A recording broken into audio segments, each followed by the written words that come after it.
Mountain tip right here on the mountain where the West is won. Jimmer Fredette, new career high, 8 assists, 23 points, ties his career high. Really developed an excellent all-around player. They've got great guard play with Fredette and Jackson Emery in the backcourt. Not make it, ooh, right there in the low post. Kamard. Tie game. Fredette with the feed. People aren't forgetting Burgess and Murdoch, but you know what? They weren't indispensable with the pair of guards Dave Rosen's got now. Teague.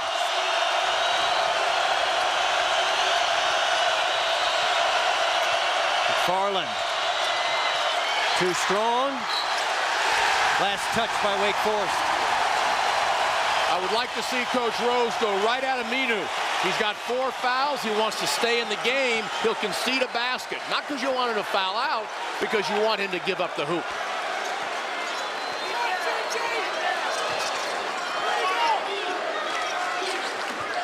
Kamard. Short. He's been short all night, but he gets the board. Tavernari.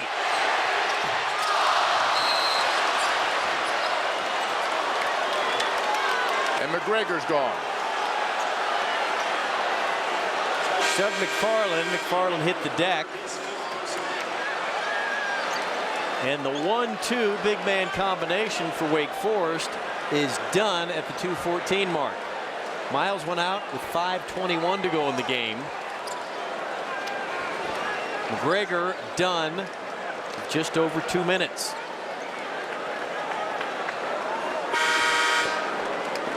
Six points between the two big men. I'm a big Kamard believer. Here's a guy who could be player of the year in the conference this year, as he was co-player of the year a year ago. He's not had a good night. I think great players, even when they haven't gone well, find a way to have an effect upon the game, especially late. I would look for Kamard to be a big factor down the stretch here. Kamard, 16 points, 8 rebounds, just 6 of 19 from the field. Second largest crowd in the history of the Marriott Center, over 23,000 on hand. Rich Cellini, Dave Bullwinkle here on the mountain. Stay tuned. New Mexico and UNLV follow our game.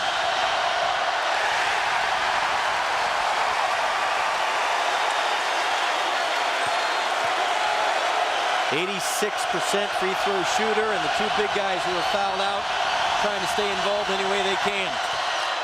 Farland 1 of 2. Wake leads 85-84. And a nice defensive substitution by Coach Gaudio, because the fact that there's no big in the game for BYU. He brings McFarland out, and he goes to a little defensive group with more quickness. Kamard. Johnson with the bump. Kamard, a very good free throw shooter. And this, the part you had talked about, tough night shooting from the field. Here's his opportunity to give BYU the lead. And he gets to the line because he understands there's going to be bumping in the game. Sometimes, now watch him here, he's going to lower his shoulder and drive. You have to lower the shoulder, drive, and force the official to make the foul call. The official will not make the call until the defender impedes your progress. Kamard did that. He's shooting a pair where nobody can guard you. 26 points against Tulsa. 17 tonight. Second free throw rattles out. Tied at 85. Under 2 minutes.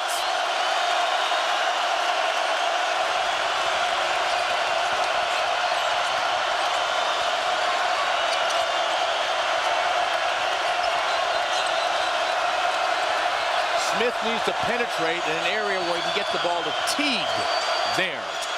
And Teague launches a three, short. Johnson with the follow and the putback. And Weaver shows that Wake Forest has cheerleaders on the bench, just as BYU does. Johnson with 13 rebounds. Fredette. Tavernari.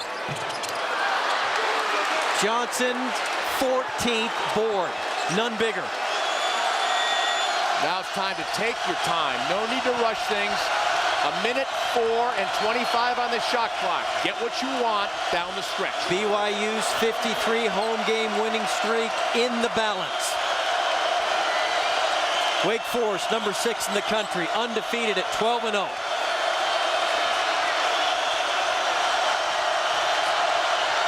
Williams. Abuo.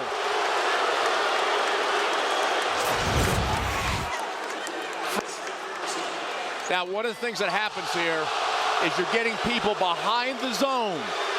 One of the places to attack a zone is from behind. Often that means lobbing to the rim. And we've seen 2 times now that that's happened and resulted in scoring opportunities for the Demon Deacons. Abuo is done, his 5th foul. Where do you turn if you're Dave Rose?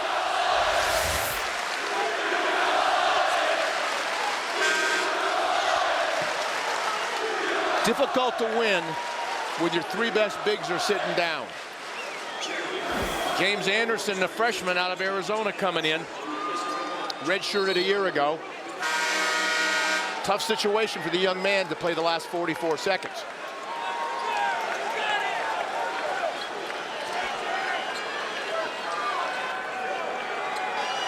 There's the 6'10" James Anderson.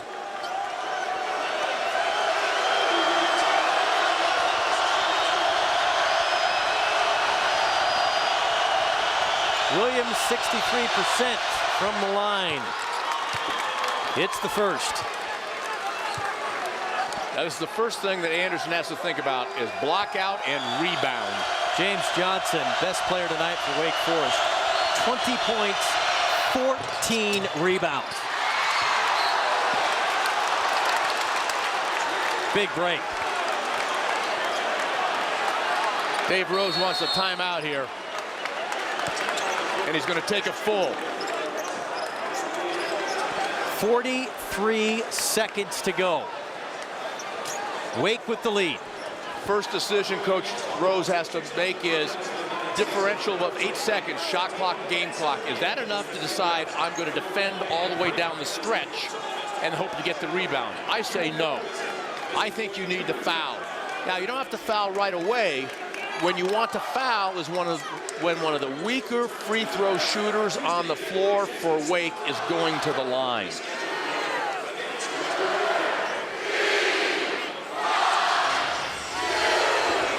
Time now for our Sonic Most Valuable Player of the Game. Jeff Teague, 27 points.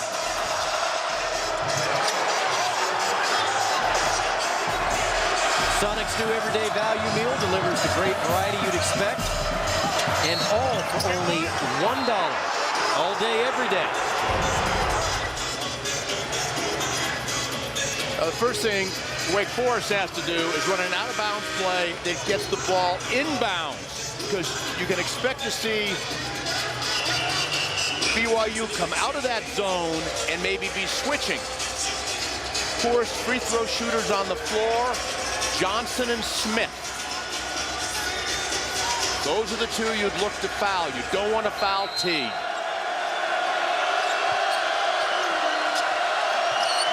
Notice they went man-to-man. Smith calls timeout.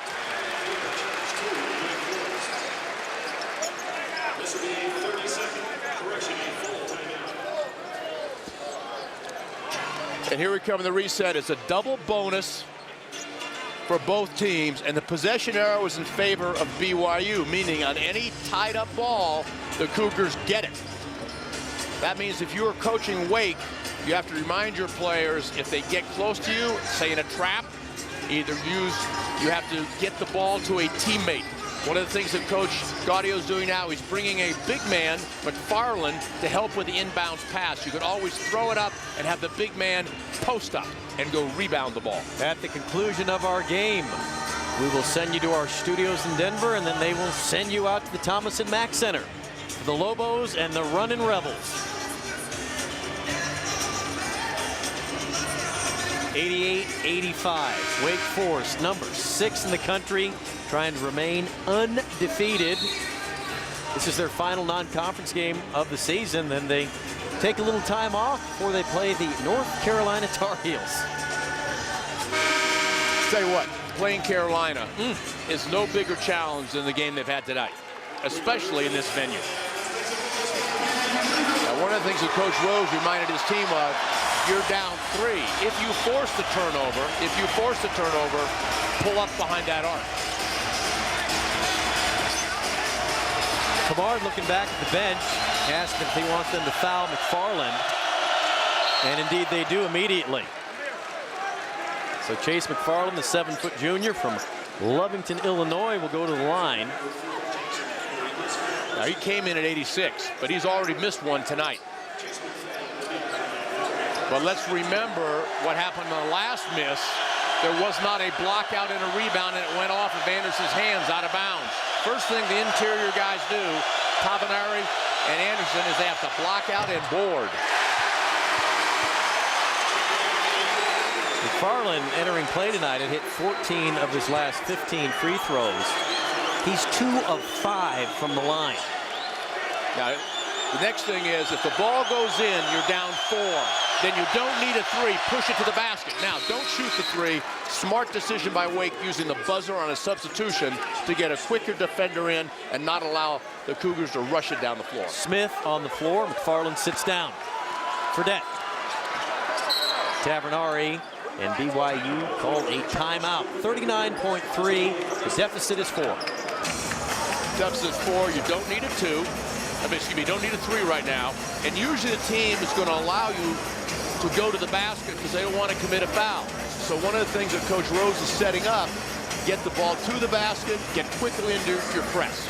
He has 1 timeout remaining. You may want to use that timeout after the make. Last loss in this building for BYU, the start of the 2005-2006 season to Loyola Marymount. They have reeled off 53 consecutive home wins since. Longest streak in the country.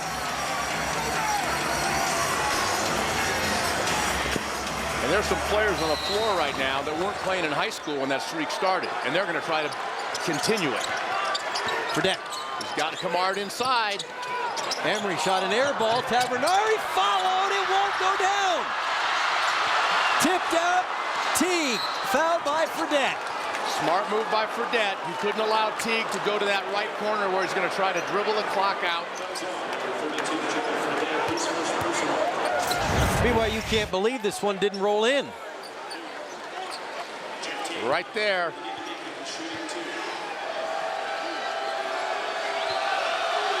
He had a good look and a better look.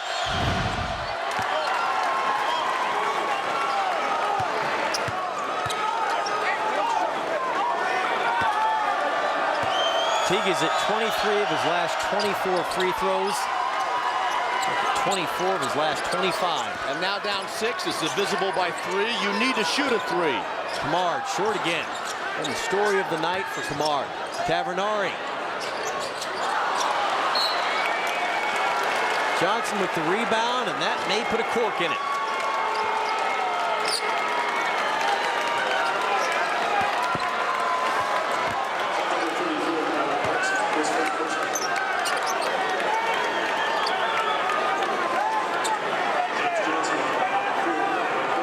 BYU hoping for a little payback on their home floor. Wake Forest handled them a year ago in North Carolina. With the talented Demon Deacons. And James Johnson from Cheyenne, Wyoming. 22 points, 15 rebounds. He's come home to the Mountain West Conference region where he grew up and showed that, you know what?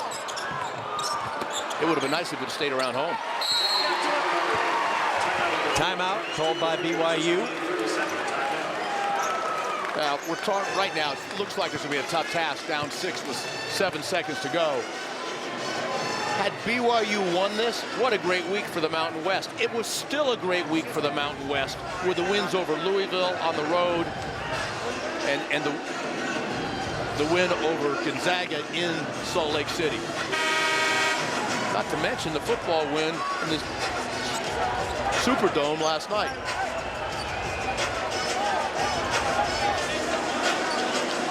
Cougars are going to be a tough out for anybody in the Mountain West Conference. Dave Rose has another very good team. We said it earlier in the broadcast. 2 NCAA tournament-bound teams on the tube on the mountain.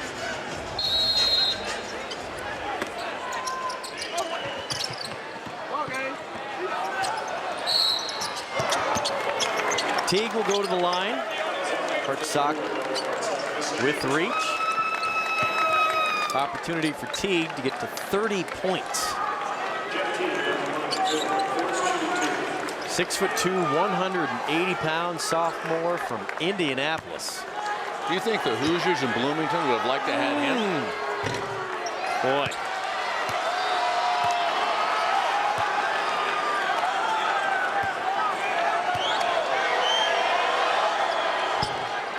$30 points for Jeff Teague.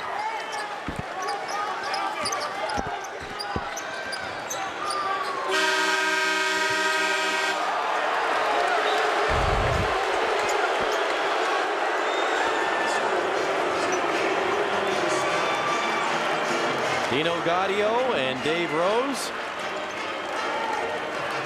And a wonderful college basketball game here at the Marriott Center. Second largest crowd in the history of the building. 23,096. Our final, Wake Forest wins it 94-87. Specialized statistical information provided by Stats. Final game of our Saturday tripleheader is coming up. New Mexico and UNLV from Las Vegas at 8:30. From our partner Dave Bullwinkle, I'm Rich Cellini. Reminding you to stay tuned. Post Game Live is next. This has been a production of The Mountain.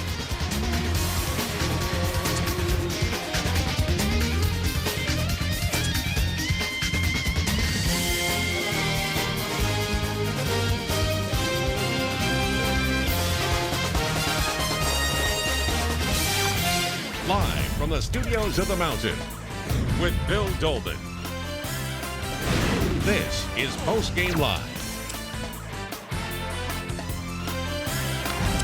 With Wake Forest 94-87 win over BYU today, here are the updated records in the Mountain West Conference. UNLV has the best record now by percentage, 12-2.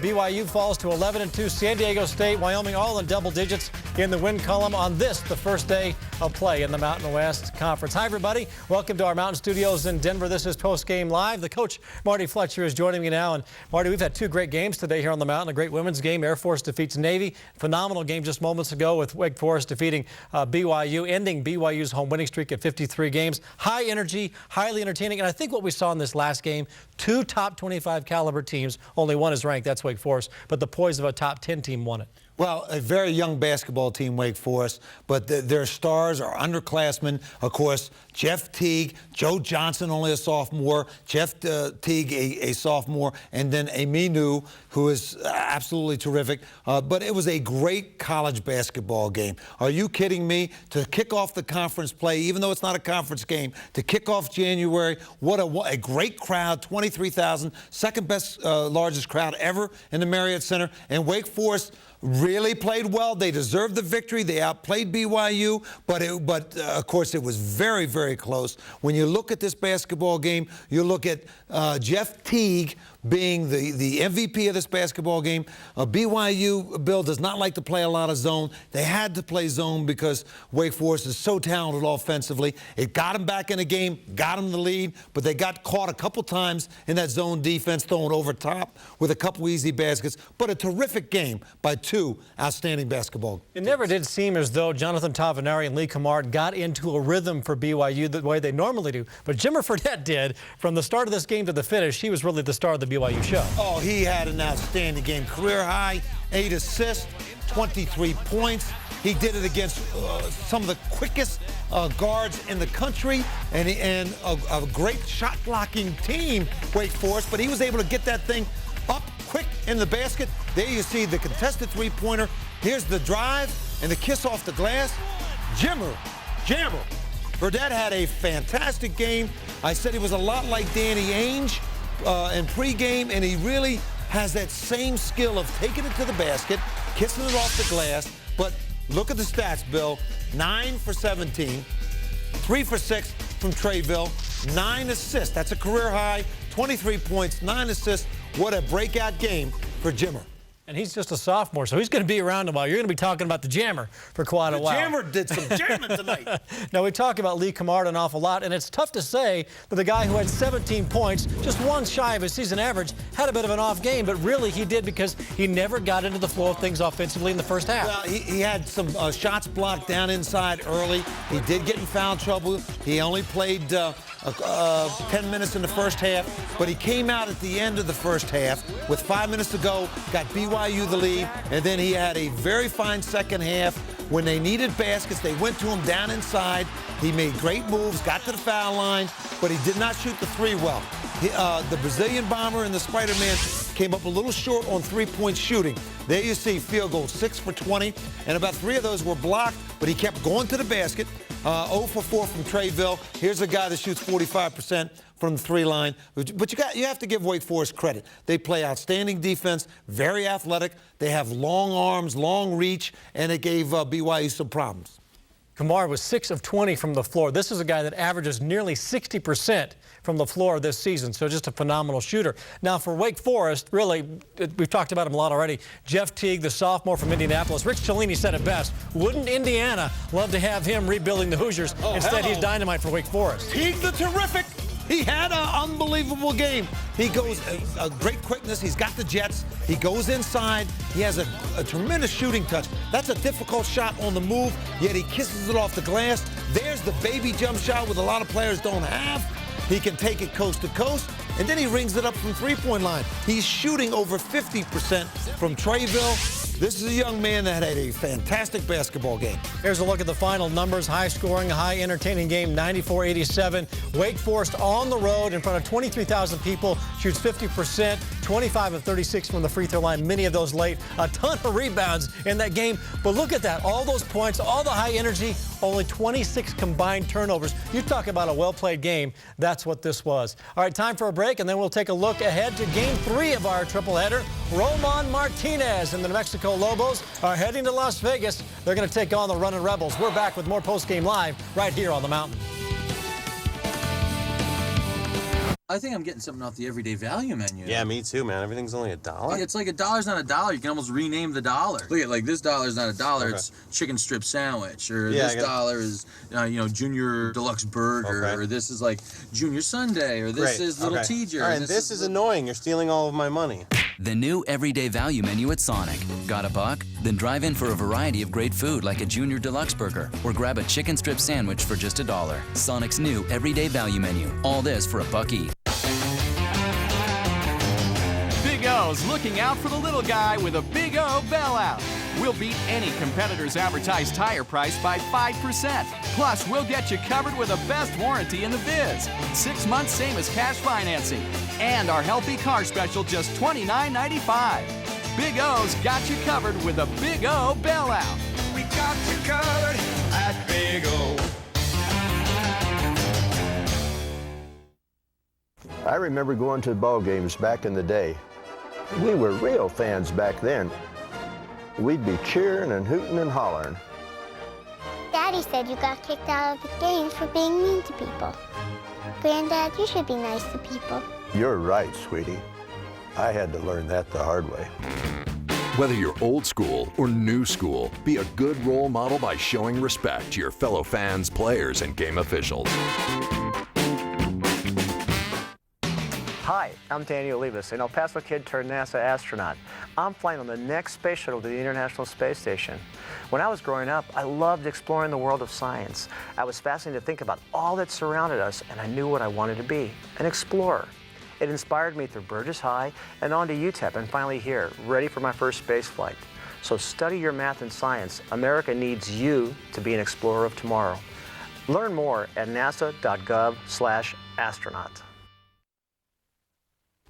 We tipped off conference play today. Wyoming was at Utah. But first, this is what happened the last time these two teams met. A last-second dunk by Wyoming at Jim Boylan and Heath Schroyer exchanging words. Moylan got his revenge this time, taking it out on Wyoming in the Huntsman Center. Tyler Kepke runs the floor, pulls up, hits the shot. He had 16 and 2 steals on the day. The story of the day, though, is Luke Neville. He scored a career-high 29 points with 13 rebounds and, oh, by the way, 5 block shots to lead the Utes to a dominating 91-67 win over the Cowboys. 29 points is awesome for him. I'll take the 5 blocks and the 13 rebounds. That's winning basketball. And as we all know in this room, Luke can score the ball. He's got great hands, great feel. He's a great passer, but he's got to improve the defense and rebounding. He did it today, and that was the difference. And I'm just proud of him. Proud of him. Here's a look at what else happened and is happening in the Mountain West men's basketball today. TCU has defeated Colorado State in Fort Worth 81-67. In the second half, San Diego State and Air Force are tied up at 36. Here we go. All right, game 3 of our triple header should be a doozy. New Mexico 9-5 on the year is visiting 12-2 UNLV in the conference opener for both teams. The Rebels got a big road win this week against Louisville, and I asked Steve Alford what the key is for his Lobos tonight. Well, we're young, so I think any time that you take a young team into an environment like that, you don't want to get knocked out early. The longer that we can kind of, comfortable is not the word, but just stay in the game and give ourselves a chance, I think that helps us. But the backboard's always going to be a key, how we guard, how we handle their pressure. Those things are always going to be keys for us. We've had games where we've turned the ball over at a high level and we haven't had a lot of success. We've had games where this young group has turned the ball over 10, 11 times. We've got enough potency offensively and that we got a lot of balance. We got 5 or 6 guys averaging from 7 to 12, 13 points. So we just got to give ourselves a chance to get shots on goal. And I think anytime you play a UNLV team, you can't be turning the ball over at a high level. You do that, that's definitely going to favor them.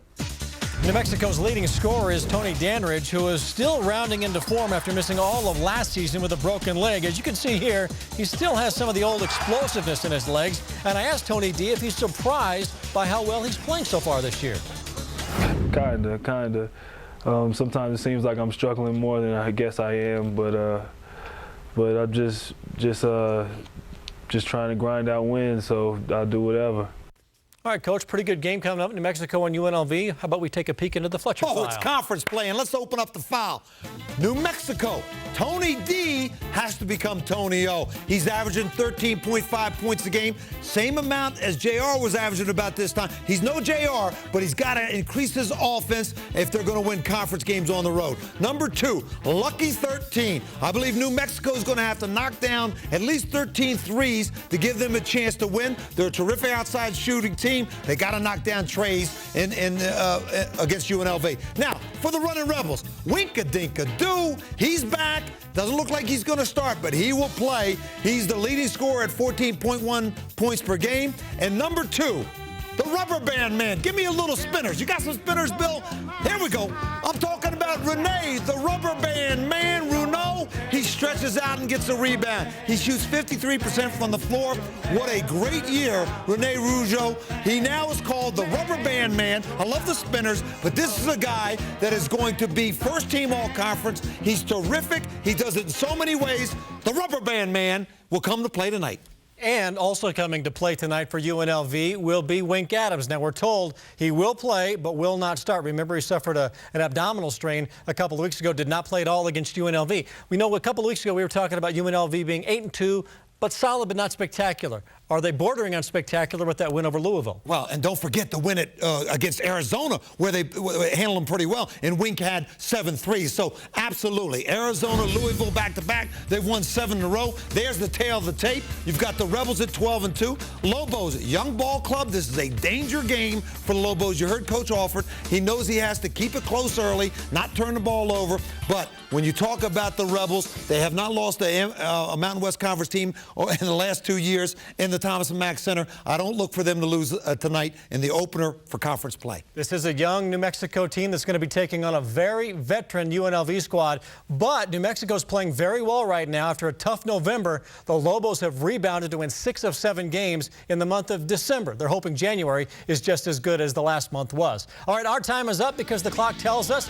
it's time to get you out to Las Vegas for New Mexico and UNLV. We'll be back here at halftime. And don't forget, we'll have a full rundown rundown of all that's happened today in the Mountain West, plus a Sugar Bowl recap on the Mountain Cap. That's going to come your way at 10:30 Mountain Time. In the meantime, we have basketball from one of the great venues in the country, the Thomas & Eck Center. We'll send you there after this on the Mountain.